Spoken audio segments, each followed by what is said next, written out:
بسم اللہ الرحمن الرحیم۔ السلام علیکم۔ اسکرین بولتی ہے سے سعید عباس آپ سے مخاطب ہوں۔ حضرت صاحب پہلے بات کرتے ہیں اپنی 25 جولائی کی فورکاسٹ سے متعلق۔ آپ سے 25 جولائی کو بڑی تفصیل سے گفتگو کی تھی اور اس میں جو مین پوائنٹ تھے وہ یہ تھے کہ موجودہ سیاسی معاملات مستقبل قریب میں حل ہوتے نظر نہیں آ رہے،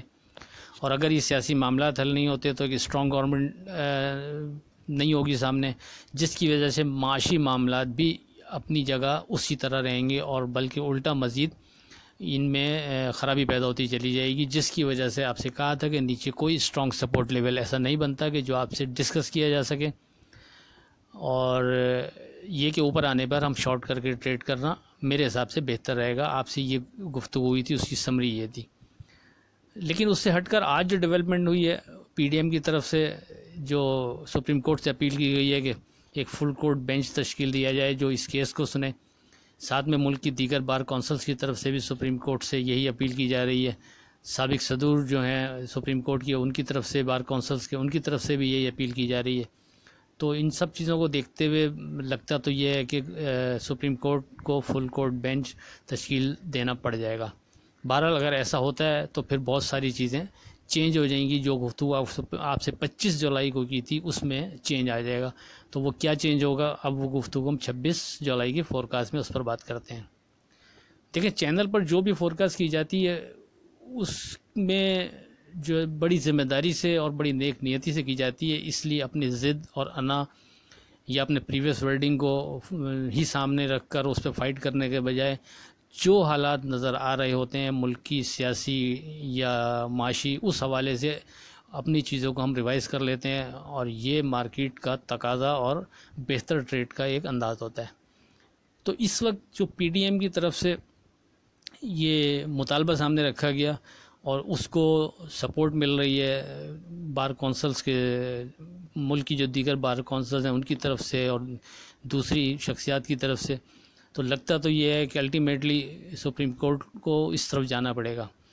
اور فل کورٹ بینچ تشکیل دینا پڑے گا۔ اور ظاہر ہے اگر وہ فل کورٹ بینچ تشکیل دیتا ہے تو تحریک انصاف کو بھی اعتراض نہیں بنتا، اور اگر وہ نہیں دیتا، Supreme Court full court bench تشکیل نہیں دیتی، تو اس حوالے سے پی ڈی ایم نے واضح اعلان کر دیا کہ پھر ہم اس کو نہیں مانیں گے، اس فیصلے کو۔ تو سپریم کورٹ اپنی کریڈیبلٹی کو برقرار رکھنے کے لیے میرا خیال ہے وہ اس طرف جائے گی اور ان دا اینڈ وہ اناؤنس کرے گی فل کورٹ بینچ بنانے کے حوالے سے۔ اور اگر تو یہ فل کورٹ بینچ بن جاتا ہے تو اس کے بعد ایک تو یہ چیز مارکیٹ اور ملک دونوں کے لیے مجھے پازیٹیو نظر آتی ہے۔ ایسا اعلان ہونا ملک کے لیے موجودہ صورتحال سے ملک کو نکالنے کے لیے بہت بہتر اقدام ہوگا، ساتھ میں اس کے اثرات مارکیٹ پر بھی پڑیں گے اور یہ مارکیٹ کے لیے بھی ایک اچھا اقدام ہوگا۔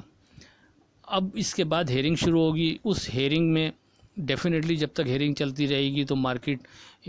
کسی بھی انداز میں، رف انداز میں بھی اوپر نیچے موو کر سکتی ہے۔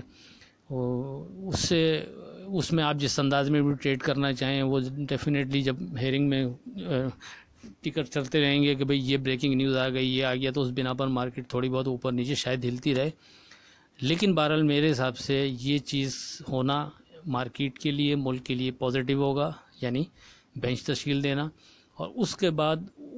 مجھے جو لگتا ہے وہ فیصلہ وہ پی ڈی ایم کے حق میں، یعنی حمزہ شہباز کے حق میں متوقع ہے، جو کہ قانونی ماہرین کی گفتگو سنی پچھلے کچھ دنوں میں یا تھوڑا بہت پڑھا جو اس حوالے سے جو کیس چل رہا ہے، تو ان چیزوں کو دیکھتے ہوئے میری ذاتی رائے ہے کہ اس کا فیصلہ حمزہ شہباز کے حق میں آئے گا اور حمزہ شہباز ہی چیف منسٹر رہے گا۔ اگر ایسا ہوتا ہے تو اس فیصلے کے بعد پھر تحریک انصاف احتجاج کی سیاست نہیں کر سکے گی، کیونکہ فل کورٹ بینچ تشکیل کے بعد تحریک انصاف کو بھی اس کا فیصلہ ماننا پڑے گا، چاہے وہ مجبوراً نہیں مانے لیکن بہرحال ماننا پڑے گا۔ تو کہنے کا مقصد یہ ہے کہ اس انداز میں اگر یہ چیزیں ہو جاتی ہیں تو پھر یہ ساری چیزیں ضمنی الیکشن سے پہلے والے فیز میں چلی جاتی ہیں جہاں ہم پہلے کھڑے ہوئے تھے۔ تو اب اگر آپ کو یاد ہو، ضمنی الیکشن سے پہلے جو ہماری گفتگو ہوتی تھی وہ یہ تھی کہ مارکیٹ بہتر لگتی ہے، انویسٹر حضرات نیچے پورٹ فولیو ڈیزائن کریں اور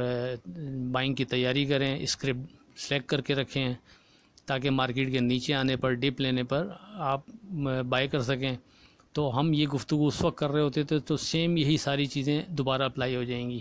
کہ 39,700 سے 39,300 ایک اہم سپورٹ لیول کنسیڈر ہوگا. مارکیٹ 39,000 تک شاید جا سکے، لیکن بہرحال جو سپورٹ لیول ہے پھر ہم 39,700 39,300 کو اسٹرانگ کنسیڈر کرتے ہوئے کسی بھی لیول پر بائنگ کر سکتے ہیں. اور انویسٹر حضرات اگر اس کے باوجود ہی مارکیٹ نیچے جائے، خدا نخواستہ اگرچہ اس کے بعد لگتا نہیں کہ مارکیٹ ان فیصلوں کے بعد یہاں سے نیچے جائے گی، پھر مارکیٹ کا آپ سمجھیں کہ باٹم جو 39,541 آیا تھا، پھر یہ باٹم مارکیٹ کا شاید بن چکا ہے میرے حساب سے. تو پھر ہم چیزوں کو اس طرح دیکھیں گے. تو اس تمام گفتگو کو اگر ہم تھوڑا سا اور سمرائز کریں تو اس میں یہ ہے کہ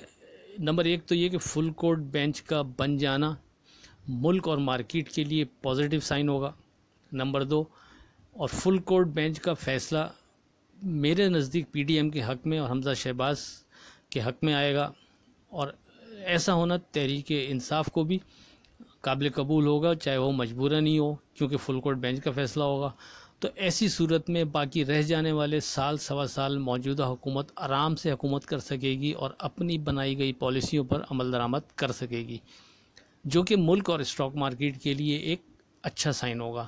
تو اس بنا پر بھی اب شارٹ میں رہنا بہتر نہیں ہوگا، جیسا کہ میں اس سے پہلے آپ سے شارٹ میں رہنے کا متعدد دفعہ کہتا رہا ہوں. لیکن یاد رکھیں، ایسا ہونے کے لیے پہلا سٹیپ یہ ہوگا کہ Supreme Court full court bench تشکیل دے. اگر تو سپریم کورٹ ایسا نہیں کرتا تو پھر ہم اپنی 25 جولائی والی فورکاسٹ کے ساتھ ہی کھڑے رہیں گے. تو میرا خیال ہے بات کلیئر ہو گئی ہوگی کہ Supreme Court full court bench تشکیل دے دیتا ہے تو ہماری ساری چیزیں تبدیل ہو جائیں گی، ہم مارکیٹ کو دوسری طرح دیکھیں گے، جیسا کہ آپ سے ابھی تفصیل سے گفتگو ہوئی. لیکن اگر Supreme Court full court bench تشکیل نہیں دیتا